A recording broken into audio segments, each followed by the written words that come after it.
আসসালামু আলাইকুম। কেমন আছেন সবাই? আশা করি অনেক অনেক ভালো আছেন। ফ্লোর ঢালাই করার আগে একজন বাড়ির মালিক হিসেবে আপনি কি বিষয় খেয়াল রাখবেন? চলুন জেনে নেই। প্রথমে দেখবেন হচ্ছে ফ্লোরে রডের নিচে যে ব্লক দেওয়া হয়, রডের ক্লিয়ার কভার ঠিক রাখার জন্য সেটা ঠিকঠাক মতো দেওয়া হয়েছে কিনা সেটা চেক করবেন, হ্যাঁ? আর এই ব্লকগুলো যেন রডের এই ক্রস সেকশনে দেওয়া হয় সেটা খেয়াল রাখবেন।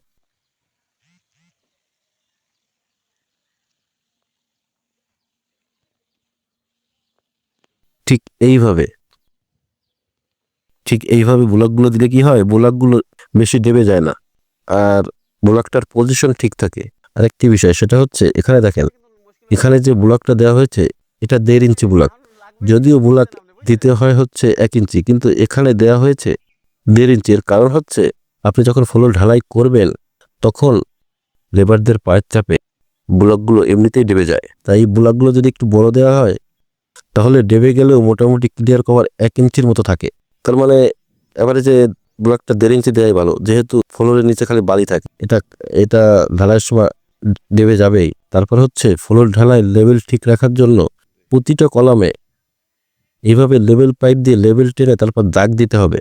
কলামের এই দাগগুলো দেয়া থাকলে সুবিধা হচ্ছে, আপনি ধরেন ফ্লোর ঢালাই দেবেন 3 ইঞ্চি বা 4 ইঞ্চি, ধরুন 3 ইঞ্চি, তাহলে এই দাগগুলো মনে করেন টেপ দিয়ে দেওয়া আছে 10 ইঞ্চি, তাহলে ঢালাই টপ লেভেল থেকে মেপে 7 ইঞ্চি থাকলে আপনি কনফার্ম হয়ে গেলেন যে ঢালাইটা ঠিক আছে।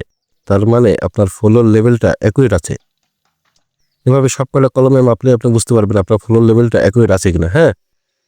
তারপর হচ্ছে বিল্ডিং এর মধ্যে যদি সেফটি ট্যাঙ্কি, পানির ট্যাঙ্কি থাকে তাহলে সেখানে ডাবল জালি ইউজ করতে হবে। সেটা আপনাকে খেয়াল রাখতে হবে। অনেক জায়গায় অবশ্য 12 মিলি রড দিয়ে সিঙ্গেল জালি দিয়েও করে। যাই হোক, এই ফ্লোর ঢালাইয়ের সাথে সেফটি ট্যাঙ্ক, পানির ট্যাঙ্কি এগুলো কিন্তু 6 ইঞ্চি ঢালাই দিতে হবে। সেটা আপনাকে খেয়াল রাখতে হবে। ফ্লোরের সাথে আবার এভারেজ 3 ইঞ্চি ঢালাই দেওয়া যাবে না। এটা আপনাকে ভালোভাবে খেয়াল রাখতে হবে।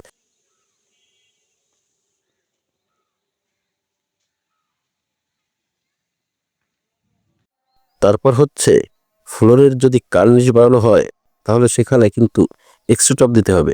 সেটা খেয়াল রাখতে হবে।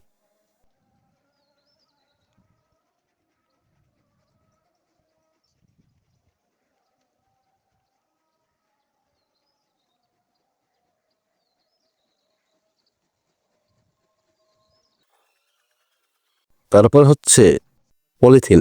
এই পলিথিন আপনি ফ্লোর ঢালাইয়ের জন্য ভালো মানের কিনবেন। পলিথিনটা যেন ঢালাইয়ের সময় ফেটে বা ছিঁড়ে না যায়। পলিথিন ছিঁড়ে গেলে ঢালাইয়ের যে পানি এটা নিচের বালিতে টেনে নিয়ে যাবে। এতে ঢালাইয়ের মান ভালো হবে না। এই জন্য পলিথিনটা আপনাকে ভালো মানের কিনতে হবে। তারপর হচ্ছে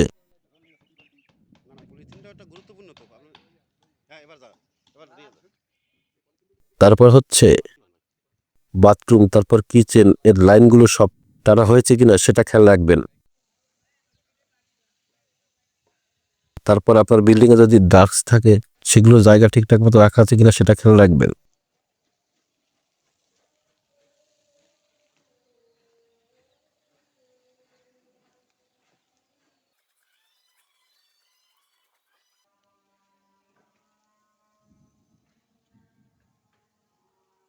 তারপর আরেকটি বিষয়, এই যে ফ্লোরের সাইডগুলো, এই যে কর্নারগুলো, এগুলো সেন্টারিং করার সময় আপনি ভালোভাবে খেয়াল রাখবেন যেন এই সাইডগুলো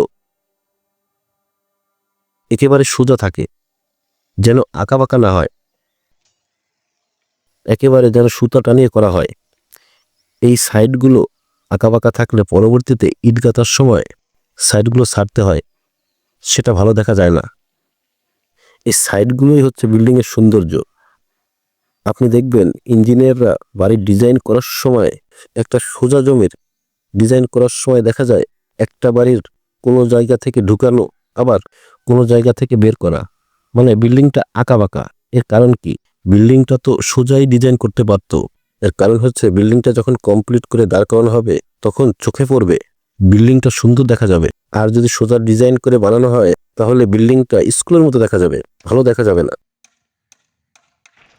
আর ঢালাইয়ের সময় যে জিনিসটা খেয়াল রাখবেন সেটা হচ্ছে, এই যে দেখেন এখানের ব্লকগুলো সব শুকনা। ব্লকগুলো এভাবে শুকনো থাকা যাবে না। এই ব্লকগুলো আপনি পানি দিয়ে পুরোটা ভিজিয়ে দিবেন। তারপর হচ্ছে ঢালাইয়ের সময় যেন কোনো পলিথিন সরে না যায় সেটা খেয়াল রাখবেন। ভিডিওটি যদি আপনার একটু ভালো লাগে তাহলে একটি লাইক দিবেন, আর সাথে সাবস্ক্রাইবটি করে দিবেন, আর পাশের বেল বাটনটি অন করে দিবেন, তাহলে পরবর্তী ভিডিওটি সবার আগে আপনিই দেখতে পারবেন। ধন্যবাদ। আসসালামু আলাইকুম।